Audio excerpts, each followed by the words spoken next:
नमस्कार दोस्तों, स्वागत है आपका स्टडी फॉर सिविल सर्विसेज में। वीडियो को पूरा देखिए। कोई भी आपका फीडबैक है, कोई सजेशन है, तुरंत वीडियो में कमेंट करके जरूर बताइए। अच्छा लगे तो वीडियो लाइक जरूर कर लीजिए और ऐसे वीडियो लगातार फ्री में पाने के लिए चैनल को तुरंत सब्सक्राइब कर लीजिए और बेल आइकन को जरूर टैप कर लीजिए ताकि आगे भी सारे वीडियो आपको मिलते रहे। यूट्यूब में फॉलो करते हैं तो प्लीज ये वाला फ्री टेलीग्राम चैनल जरूर ज्वाइन कर लीजिएगा। सारे नोटिफिकेशन, सारे अपडेट यहीं पे आते हैं, ध्यान रखिएगा। स्टडी फॉर सिविल सर्विसेज का कोई भी पेड ग्रुप अगर आपको ज्वाइन करना है तो सिर्फ 85649096060975238055 यही नंबर है हमारे, सिर्फ जहां पे कॉल या व्हाट्सएप कर सकते हैं। इंस्टाग्राम पे हमारा पेज जरूर फॉलो कर लीजिएगा, study for civil dot services है। ट्विटर पे हमको जरूर फॉलो कर लीजिएगा @study for civil। Tiger census 2022 के आंकड़े हम लोग देख लेते हैं। टाइगर सेंसस 2022 के आंकड़े अप्रैल मंथ 2023 में पीएम मोदी जी ने रिलीज किए थे और इससे संबंधित जो आपके एग्जाम में तथ्य पूछे जा सकते हैं उनको डिस्कस कर लेते हैं। यूपीएससी प्रीलिम्स 2020 का ये पेपर है, इसमें पूछा था टाइगर सेंसस 2018 के जो आंकड़े जुलाई 2020 में रिलीज हुए थे, उसमें बताना था कि भारत में विश्व की कुल बाघ आबादी का 70% हिस्सा है और भारत के लगभग 30% बाघ जो है बाघ अभयारण्यों के बाहर रहते हैं। ये दोनों स्टेटमेंट आपके सही माने गए थे फाइनल आंसर की में और मॉडिफाइड आंसर की में भी।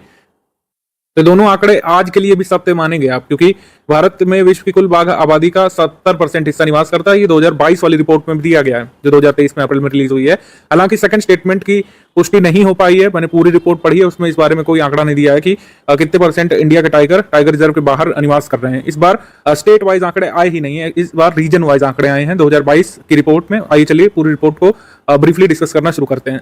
टाइगर रिपोर्ट जो है 2022 वाली करीब 52 पेजेस की आई है। सारी रिपोर्ट हमने पढ़ी है और इंपॉर्टेंट जो आंकड़े हैं वो यहाँ पे स्लाइड में लिख दिए गए हैं, आपको बताते हुए हम चलेंगे। प्राइम मिनिस्टर्स मैसेज यहाँ पर एक बार देख लेते हैं, कुछ जरूरी आंकड़े जो है इन्होंने दिए हैं अपने मैसेज में ही। जैसे टाइगर प्रोजेक्ट जो है, प्रोजेक्ट टाइगर बेसिकली 1973 में जो शुरू हुआ था वो अपने 50 वर्ष पूरे इस बार कर रहा है 2023 में, ठीक है, 50 वर्ष पूरे हो रहे हैं प्रोजेक्ट टाइगर के।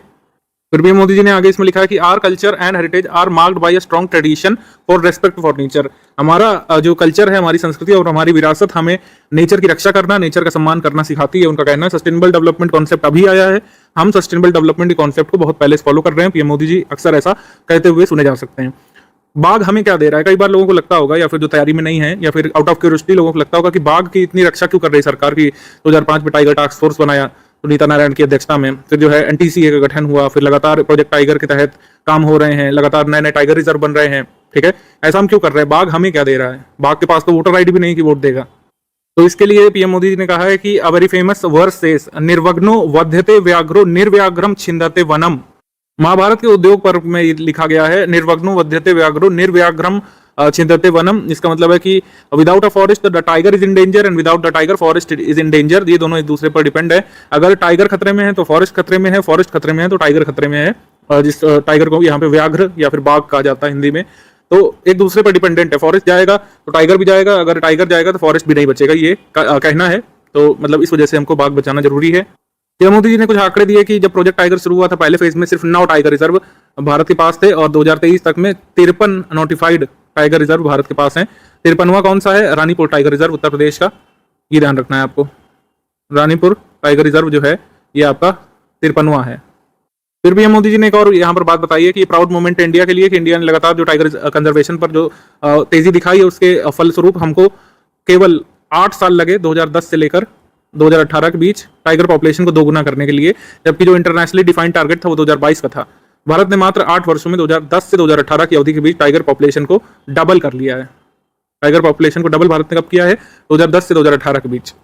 फिर भी मोदी जी ने कहा कि किस तरीके से जो पूरी टीम जुटी थी ये आंकड़ा बनाने में और किन किन चीज़ों का यहाँ पे इस्तेमाल होता है, एडवांस टेक्नोलॉजी आदि का। एम स्ट्राइप्स करके एक मोबाइल एप्लीकेशन है जहाँ पर प्रिलिमिनरी डेटा कलेक्ट किया जाता है टाइगर्स का। फिर एम स्ट्राइप्स करके ही डेस्कटॉप एप्लीकेशन, उसमें डेटा को प्रोसेस किया जाता है। 3 या 4 स्टेज की प्रक्रिया होती है, बहुत ज़्यादा इसमें नहीं जाएंगे। M Stripes mobile Android application का इस्तेमाल होता है टाइगर सेंसस में, जो मतलब लोग जुटते हैं टाइगर की फोटो वगैरह लेने में, एम स्ट्राइप्स नामक एप्लीकेशन का इस्तेमाल होता है। अच्छा, एक तत्व तो यहाँ पर पहले ही क्लियर कर दूं कि किस राज्य में कितने बाघ हैं, इससे संबंध में कोई भी आंकड़ा नहीं दिया गया है इस वाले सेंसस में। इस वाले सेंसस में टाइगर जो रीजन है उनको बनाने का तरीका अलग है, उसके बारे में बताएंगे अभी आपको। 2018 तक के आंकड़े उपलब्ध जो है उसी के अनुसार टाइगर वगैरह आप जो अगर संख्या से एसोसिएटेड क्वेश्चन आ जाए तो उसको सॉल्व करेंगे। सर्वाधिक बाघों की संख्या वाले राज्य मध्य प्रदेश 526, कर्नाटक 524, उत्तराखंड 442, टॉप 3 ध्यान रखिएगा। और ये 2018 तक के ये आंकड़े हैं, क्योंकि 2022 की रिपोर्ट में राज्यवार बाघों की संख्या के आंकड़े नहीं रिलीज किए गए हैं। इस बार जो आंकड़ा नया बताया गया वो ये है कि 53 बाघ रिजर्व भारत में भारत के भूमि क्षेत्र का 2.3% भाग सृजित करते हैं, ये जरूरी है। फिर इसमें कहा है कि एनटीसीए ने बाघ के भारतीय आवासों, जैव भूगोल और आवासों की परस्पर संबद्धता के आधार पर 5 प्रमुख बाघ परिदृश्य में वर्गीकृत किया है राज्यवार। इस बार आंकड़े नहीं निकाले गए हैं, ठीक है। मतलब इन ये जो परिदृश्य हैं या फिर कह सकते हैं ये टाइगर बियरिंग हैबिटेट्स हैं, इनको 5 में डिवाइड किया गया है। पहला है शिवालिक गंगा मैदान, Shivalik Gangetic plains, central India and eastern ghats, मध्य भारत और पूर्वी घाट, पश्चिमी घाट, और चौथा है उत्तर पूर्व पहाड़ियां और ब्रह्मपुत्र बाढ़ के मैदान यानी कि north eastern hills and Brahmaputra flood plains, और पांचवा सुंदरबन।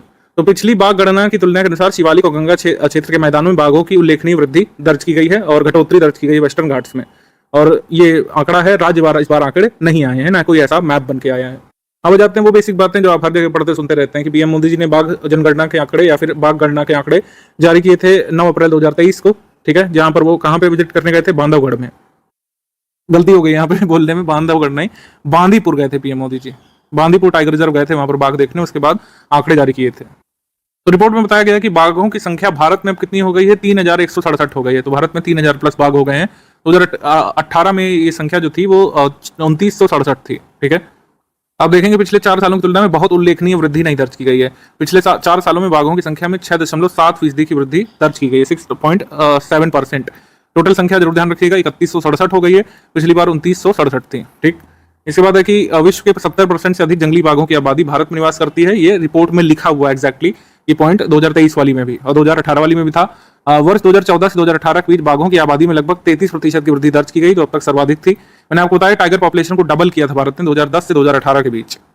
सबसे बड़ा टाइगर रिजर्व क्षेत्रवार नागार्जुन श्रीशैलम टाइगर रिजर्व है आंध्र प्रदेश का। सबसे छोटा टाइगर रिजर्व क्षेत्रवार ओरंग टाइगर रिजर्व है। कई बार बोर भी जो है क्लेम किया गया है, लेकिन ओरंग एनटीसीए के डेटा के हिसाब से हम उसी को सही मानेंगे क्योंकि इसे आप क्लेम कर सकते हैं। एक बार ट्वीट किया था हमारे एनवायरमेंट मिनिस्टर ने कुछ साल पहले कि बोर सबसे छोटा है, लेकिन अभी जो एनटीसीए की वेबसाइट पर आप डेटा देख सकते हैं उसके हिसाब से ओरंग सबसे छोटा है। तो बोर का भी ध्यान रख सकते हैं। अगर मान लीजिए ओरंग ना दिया हो तो बोर टाइगर रिजर्व आप सबसे छोटा लगा दीजिएगा। नवीनतम घोषित हुआ टाइगर रिजर्व कौन सा है? ये है 53वां घोषित बाघ रिजर्व रानीपुर उत्तर प्रदेश चित्रकूट में, ठीक है।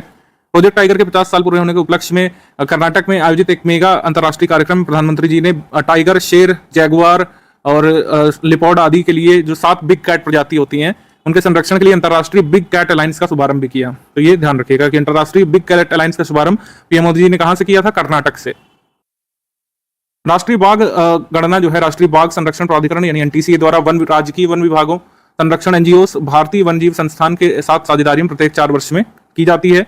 राष्ट्रीय बाघ संरक्षण प्राधिकरण NTCA ministry of environment, forest and climate change के अंतर्गत आने वाला एक वैधानिक निकाय है। 2005 में टाइगर टास्क फोर्स जो सुनीता नारायण की अध्यक्षता में बनी थी, उसकी सिफारिशों के बाद स्थापित किया गया था। एनटीसीए का गठन वन्यजीव संरक्षण अधिनियम 1972 की धारा 38L क्लॉज 1 के तहत किया गया है। ये कुछ स्टैटिक जानकारी आप ध्यान रखिएगा। ये कुछ जरूरी आंकड़े थे आपके बाघ रिजर्व के बारे में। इसके अतिरिक्त जो है कुछ भी नहीं पूछे जाने की उम्मीद है आपके एग्जाम में। आप लोग इसको तैयार कर लीजिए।